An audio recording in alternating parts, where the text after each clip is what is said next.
What? Oh, I forgot to set it to fine. Hang on.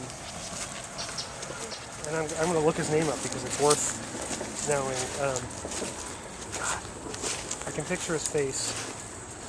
Hang on. He was in the TV show Shark. I mean, he was in a lot of other things. Okay, so we're on vacation in North Carolina with my friend Andrew, his son Brendan, and that's Nipper right there, and we're on the Atlantic coast, Topsail Island, and we're geocaching. Andrew has introduced me to this. It's basically kind of like a scavenger hunt. You get a little GPS unit. Ah! Holy smokes, you found it! And people hide these little treasures different places. And this was not a setup. This particular clip was not a setup. I was just filming some background. Ammo cans are a pretty common thing to use because the Army makes them waterproof, obviously. Yeah. Or the Winchester, whatever the heck it is. Whoa! And I guess the point is somebody hides these. Mm-hmm. You go to the website, you find the coordinates, you put them into your GPS. You're supposed to find them, and then when you find them, you log in the fact that you found it. And if there's little goodies, such as what do we got there? Bubbles. Playing Wet wipes, cards. playing cards, bubbles. So you can take a goodie and leave a goodie. Awesome. Like a lighter. There's a lighter. What's in that little canister? Cache and trash out.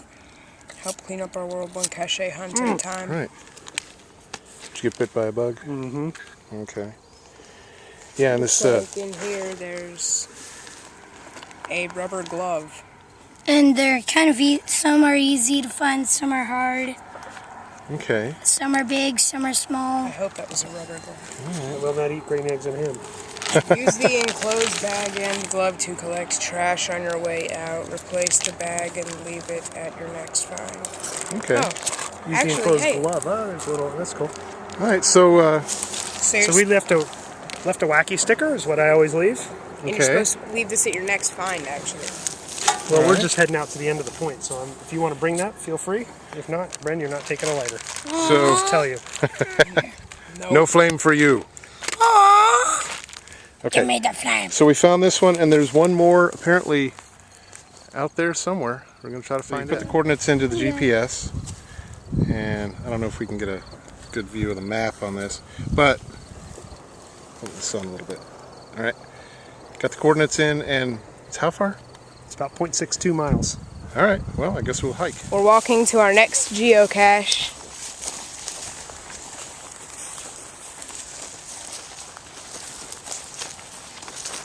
How long do we have? 7 miles?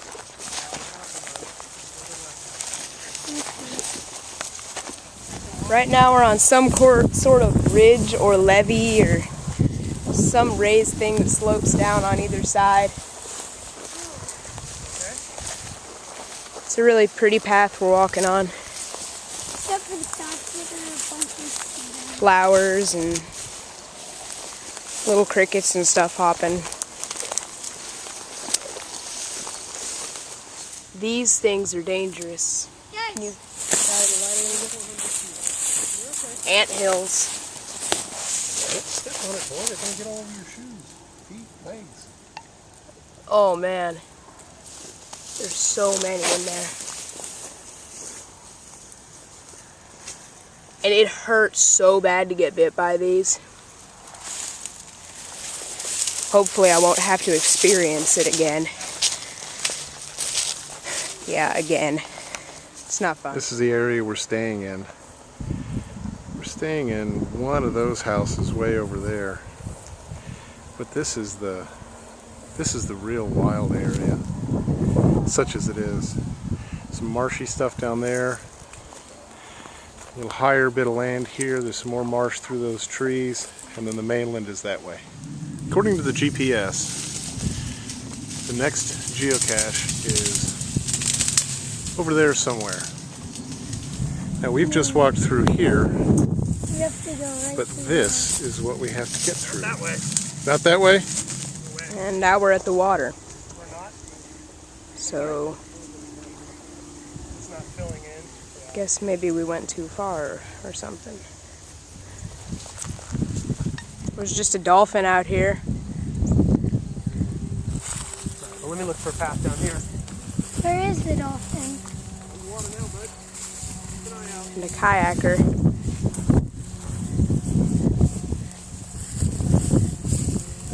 Beautiful stuff.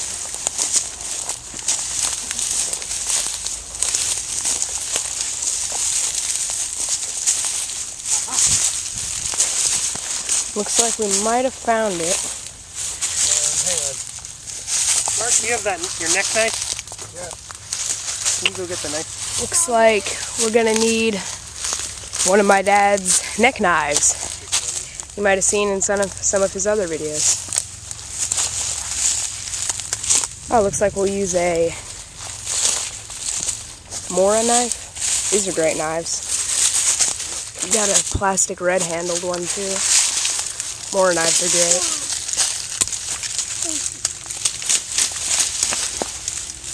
Just good utility knives. Ouch. These are for hunting knives. Just doing whatever. Aha! Livingston in Africa. Okay, we found one. Aha! We did it. Into the swamp. We did it! Into the swamps. Whoa, man! Yeah. It is very wet. Whoa! Step on the high cuffs. Why? Kind of step on the tufts of grass There's up high. alligators. Guess we'll be on the lookout for alligators. I think we want to go that way. Oh, you think? How much do you think the tide comes up here? That much? 5 feet. Oh crap. Not from here. Not from what we're at now, though. Oh, sorry. The tide is rising. Let's go center. Walking through nasty swamp stuff. You want to wait here with Mark? At least it's pretty, but trying to step on top of these tufts of grass and such. I'm gonna wear this. Everybody ready to move fast? We're going back through here, trying to find the geocache. Pretty much giving up hope of keeping my shoes dry in any way. Yeah, me too. We're going through here and it's just wet and boggy and gross. Yeah, we're gonna have to look out for alligators. Ow! My dad is waiting back there for us. Because he's definitely not wearing proper footwear for this. So Not even. we just kind of went ahead, but I'm sure if he was wearing something I'm other going than wingtips, we'd probably, or whatever he's wearing now. Probably not wingtips, I don't know. Definitely not proper footwear for this, though. Definitely not. Look at my shoes. I actually ended up turning back. It's it's getting even deeper up there. And These are like basically the only one who I think is wearing boots and proper footwear is the guy up front with the GPS, so yep, we're heading back. I don't know how well this is going to come through, but what we've got right here, I don't know what it's called elsewhere, but I've heard it called a cow killer. This is a wingless wasp. They call it a cow killer because if you get stung by it, you can imagine the pain being bad enough that it would kill a cow. That's a creature to be avoided. Red and black, furry, looks like a really big ant, but it's a wingless wasp, and they hurt like hell if they sting. Here's another one of those red ant nests. As compared to the bag from the camera, you know, you can see how big it is. It's really, really big. I'm not gonna bother this one though. It's huge. Imagine stepping on that. Okay, now the reason we have all this time to video insects is on the map This is a road. And on the map, that out there is a nice little field. As it turns out, that out there is a swamp. I got about ankle deep before these boys and I decided that it was probably not worth it. But Andrew, in his inimitable style, has decided to forge ahead. So we're just kind of hanging out, waiting for him to find the geocache and make his way back through the swamp, and then we get to go back to the house and eat some dinner. I got this zoom to maximum, and I don't know if it's going to pick him up. But there's a little blue blob in the middle walking toward us. That's Andrew. He's carrying something in his right hand, so we'll figure out. Hell, it might be his shoes. I don't know. Alright, what'd you get?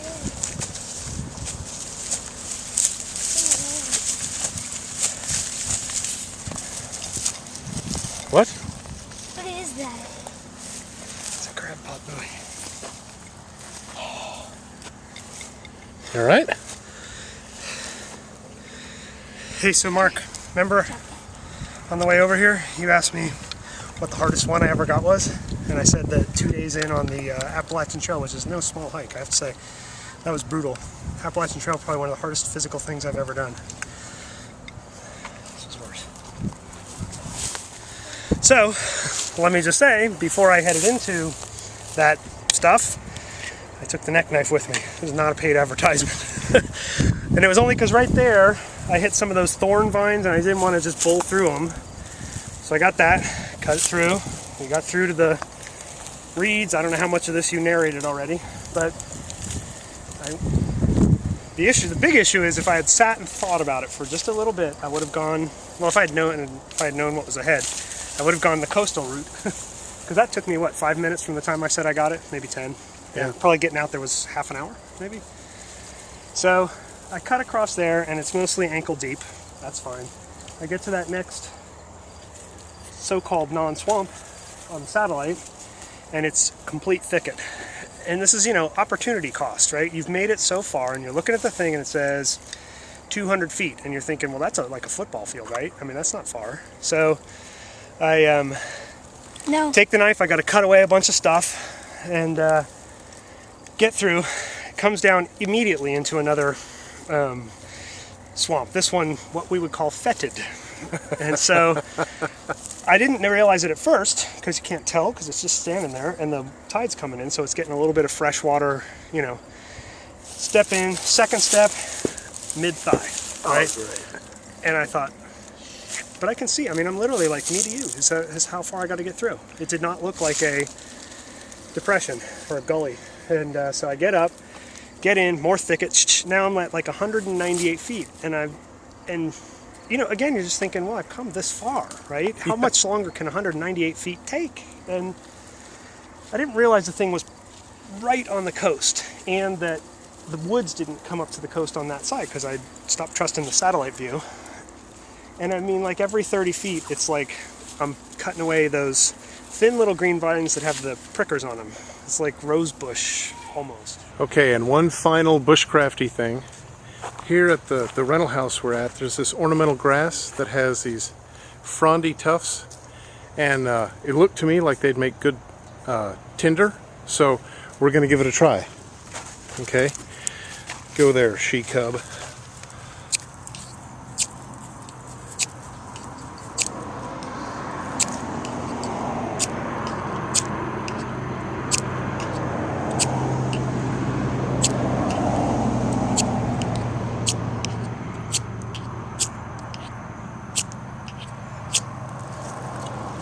Took a little bit, but yes. Makes good tinder. Thanks for watching, and we're going to let Brendan give it a try.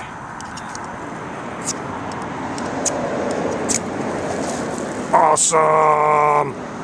You did it even quicker than Kate did. I did What do you say? Peace out, dudes! That's how you do it!